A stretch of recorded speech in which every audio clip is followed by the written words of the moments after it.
Thank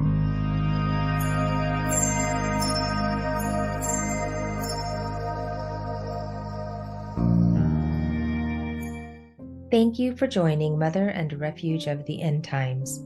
Today we present an Apostolic Timeline, a blog post from Mark Mallett, posted on August 30th, 2023. Just when we think God should throw in the towel, he throws in another few centuries. This is why predictions as specific as this October have to be regarded with prudence and caution. But we also know the Lord has a plan that is being brought to fulfillment, a plan that is culminating in these times, according to not only numerous seers, but in fact, the early church fathers. An Apostolic Timeline.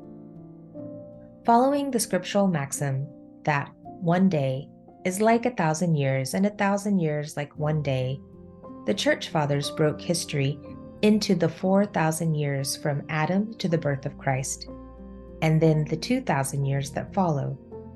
To them, this timeline was akin to the 6 days of creation, which would be followed by a 7th day of rest. Quote, as if it were a fit thing that the saints should thus enjoy a kind of Sabbath rest during that period, a holy leisure after the labors of 6,000 years since man was created. And there should follow on the completion of 6,000 years, as of 6 days, a kind of 7th day Sabbath in the succeeding 1,000 years. And this opinion would not be objectionable if it were believed that the joys of the saints in that Sabbath shall be spiritual and consequent on the presence of God. Close quote. St. Augustine of Hippo, Church Doctor. So doing the simple math, 6,000 years leads us to the great Jubilee celebrated by Pope John Paul II in 2000 AD, essentially bringing us to the evening of the 6th day in the Apostolic Timeline.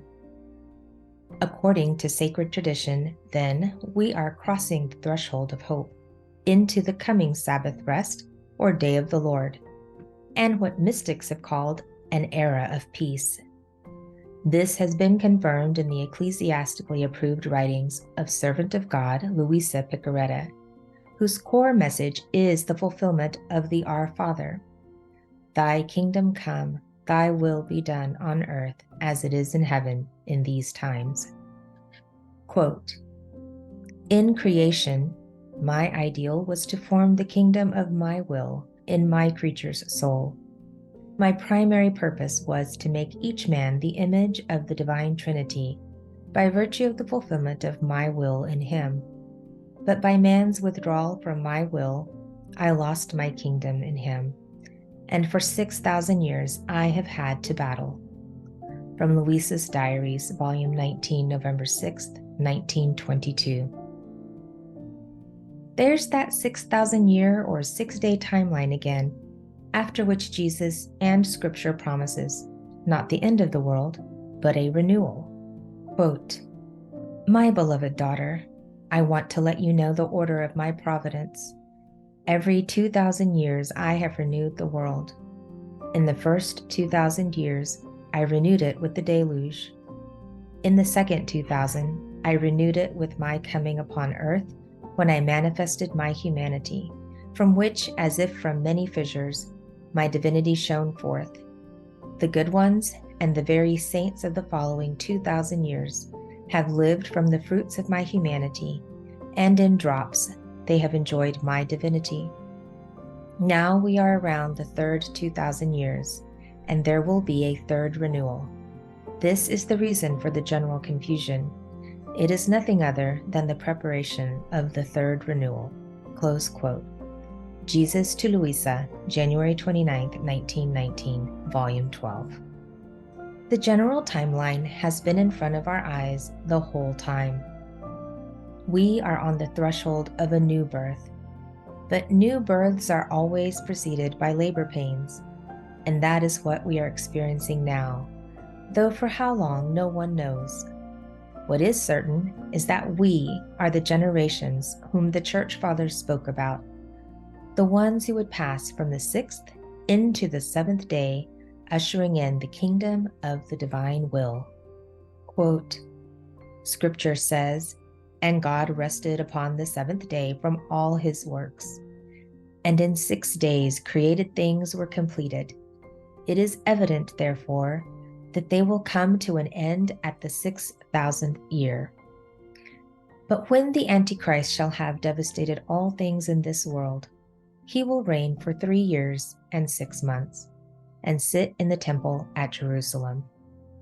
And then the Lord will come from heaven in the clouds, sending this man and those who follow him into the lake of fire, but bringing in for the righteous the times of the kingdom, that is, the rest, the hallowed 7th day. These are to take place in the times of the kingdom, that is, upon the 7th day, the true Sabbath of the righteous. Those who saw John, the Lord's disciple, tell us that they heard from him how the Lord taught and spoke about these times." Close quote. Saint Irenaeus of Lyons, Church Father. Followed by the 8th and eternal day. Quote, "His Son will come and destroy the time of the lawless one, and judge the godless, and change the sun and the moon and the stars. Then he shall indeed rest on the 7th day.